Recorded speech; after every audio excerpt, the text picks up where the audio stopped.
Wrestlers are paying tribute to Scott Hall today, plus a Raw star promises to return next week, and multiple Raw stars will appear on NXT Tonight. It's all in the wrestling news right now.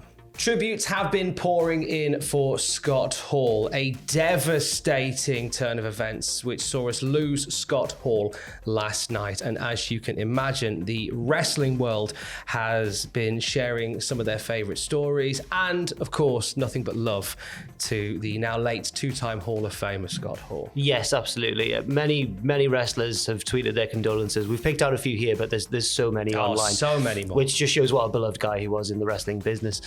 Triple H, for example, tweeted, "I'm gutted, lost a brother. I love you, Scott. See you down the road." He put up like a little collection of photos as well. One of them was the curtain call moment, for example. Just reminds you how close they were, I suppose. Jeff Jarrett also, and Sting, people like that in WCW. So Jarrett, for example, said, "For 30 plus years, Scott was many things to me, a mentor, a rival, etc. Above all, he was my friend. I never had a conversation with him that we didn't either call each other buddy or joke about the buddy system. I pray that you are at peace now. Love you, Skit." Sting said, "He definitely made us all better. So many too sweet memories. You will be missed." DDP said, "The bad guy till the end. Yo, Death, what's your finisher? Can't wait to kick out." He may not have kicked out, but he wasn't going to put that MFer over clean. One thing that I enjoy is that a lot of people are either including in jokes in their tributes that maybe we don't quite get, or that we like Jeff Jarrett calling him Skits. Right, but will certainly mean something to them personally. DDP as well, kind of adopting almost like a sense of gallows wrestling humor, but one that you'd imagine that Scott Hall would have appreciated himself, knowing what his sense of humor was like. X-Pac Sean Waltman shared a photo of Scott Hall with Kurt Hennig, his former tag partner, with the caption "Together Again." And there was a tribute video as well on Monday Night Raw, and Kevin Owens paid a bit of a tribute to him as well. Yeah, there was two lines from Kevin Owens. Kevin starting Raw with a "Hey yo," which I thought was really nice, and having a chat backstage with Seth Rollins. Seth Rollins dejected after having WrestleMania dreams dashed. Yes. Apparently, Kevin Owens saying, "Don't worry about it, tough guys. You know, tough times don't last, but tough guys do," which is a tweaked version, a paraphrase of the iconic line from Scott Hall during his Hall of Fame induction in 2014. We also saw the Razor's Edge from Damian Priest through the table. Now, we've seen Damian Priest adopting other finishers as of late, but the Razor's Edge through the table, and then a post on his socials paying homage to Scott Hall, I thought was a really lovely touch. And I should mention as well, if you watch our previous news video, you'll see a great tribute that you and Richard, I believe, put together. Yes, indeed. Just kind of chronicling broadly Scott Hall's career, and just demonstrating how much he meant to all wrestling fans, really. There's just so much love, and I think, we've only cherry-picked a few of them there. There's another one that comes off the top of my head, which is a wrestler by the name of Luke Hawks, who has been...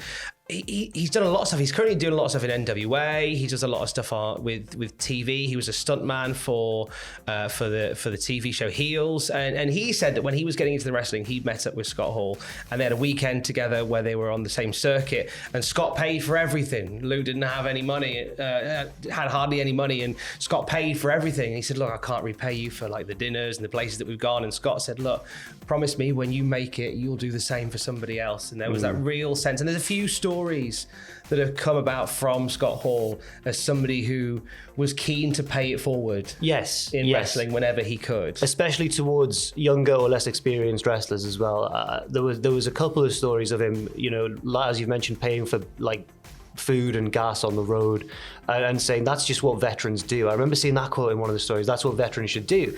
Unfortunately, that's not always the attitude that is adopted by veterans who are maybe better off than younger wrestlers, but it's great to see that apparently that is an attitude that Scott Hall had himself. Another one that springs to mind is Matt Cardona's tribute, because he was a huge fan of Scott Hall, and when he won the IC championship, I remember back when he was a kid, wasn't there a picture floating around of him holding Scott Hall's IC title?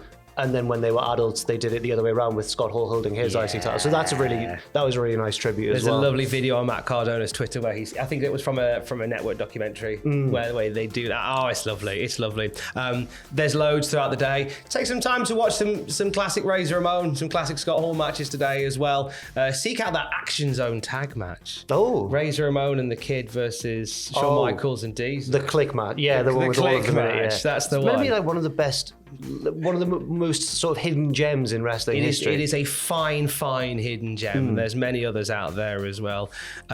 Also, fun little factoid that I believe Lewis might have dropped into the work conversation. Okay. Was you can watch Razor Ramon's debut match on WWE's YouTube channel.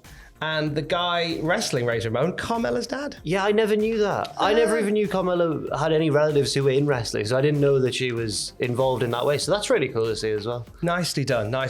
We pay our respects to the bad guy, Razor Ramon Scott Hall, today. Last night on Raw, as well as tributes to Scott Hall, potted throughout the evening. We got a little tease for next week. AJ Styles will be back on Raw next week after he got battered by Edge t'other week.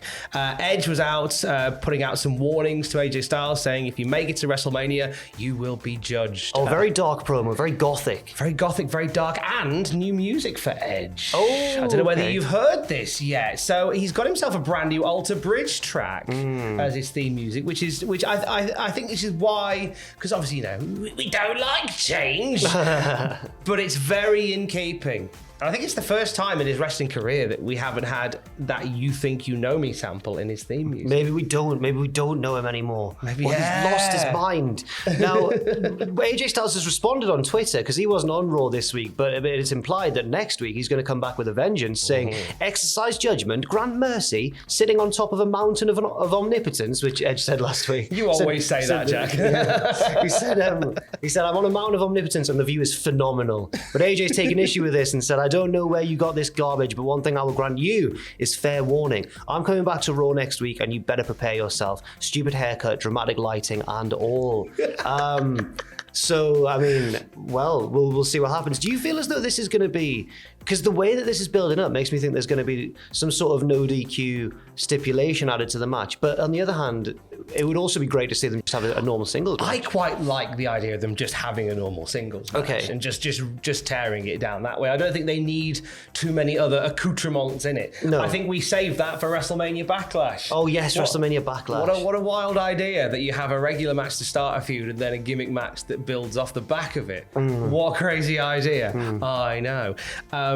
Speaking of Raw, I've not written it down here, but a few more digs towards a Cody appearance that didn't happen. Well, I've called one or two, but we might be thinking of different things. But so are you talking about the final segment of the night? It's more the wordage used. For example, like Seth Rollins having his dreams of WrestleMania dashed.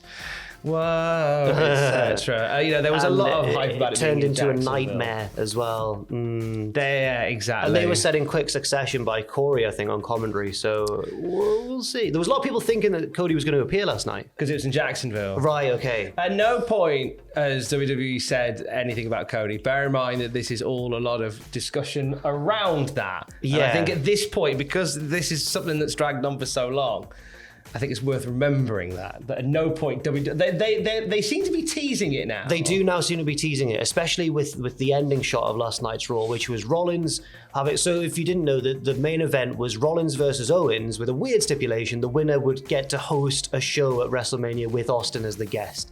It would have made more sense if Austin was having a match, obviously, and then the winner gets Austin at WrestleMania. But we can't guarantee how ready Austin is going to be to wrestle, so they've instead had this match for the privilege of hosting a show with Austin as the guest. Rollins lost, and the ending shot after Owens had gone off celebrating was of Rollins looking up at the WrestleMania sign, just thinking like, well, I've got nobody to wrestle at WrestleMania. So I think they'll probably have a backup plan in place, but it's certainly teasing something big for Seth Rollins, surely. Veer Mahan. Yeah, he didn't appear. He didn't, no. Still coming. I said March 14th would be the day that Veer Mahan turned up. I now know how Harold Camping feels. We'll end on this one. Talking of hosting TV shows. Yes. Monday Night Raw's The Miz will be on NXT Tonight, hosting Miz Television. He'll be hosting a special edition of Miz TV because it's going to feature the new NXT champion as of last week, Dolph Ziggler, who's also going to be on the show, and he's technically a Raw star. He's still a Raw star. He's just got an NXT belt. So it's going to be interesting. I wonder. Because they've feuded before in the past, but I don't think they'll make mention of that because Ziggler was a good guy at the time, wasn't he? I believe so. Yeah. One of them was a good guy, one of them was a bad guy. Ziggler was a good guy because I remember his career was on the line, I think, against The Miz. I think that was the way around it was. That sounds like it could be a thing. I mean, this was like 6 years ago. A long time ago. Time is a construct of human perception. So Miz on NXT tonight as they get set for Roadblock. It looks as if we're going to see Ziggler versus Bron Breakker at NXT Stand and Deliver. That's not been announced yet. I imagine they might even set it in place during Miz TV tonight on NXT. I wouldn't be surprised. Now, I've got a question. What do you reckon? Because if that is the main event of Stand and Deliver, which is on... Well, it's not on night one of WrestleMania. It's on the day of night one of WrestleMania. It's the Saturday matinee. It's the matinee. Now, I think that Bron Breakker is obviously being set up to regain the title from Ziggler, but I can also see them... Do you think they could possibly have him lose because they want to call him up and then he appears at WrestleMania that same day? Or do you not think he's familiar enough yet to the wider audience? I think they're keeping him on NXT for now. Fair enough. I think this is more just to give a big beefy win to Bron Breakker to say he's beat a main Raw star. Yeah, okay. Just to add a little bit of energy to Bron Breakker to say like he's beat a top guy. Essentially. Yeah. So that's what this is for. I say by the end of the year maybe Bron Breakker on the main roster. Yeah. That seems like a possible thing. If not, maybe the Rumble, the next Rumble. Oh yeah, imagine him coming in the Rumble. Do well in the Rumble. That'd be nice. Wouldn't it? Yeah, he would. Braun versus Roman, WrestleMania 39. Oh, come on, we're getting there. More news throughout the day at cultaholic.com. Stay safe. Love you. Bye.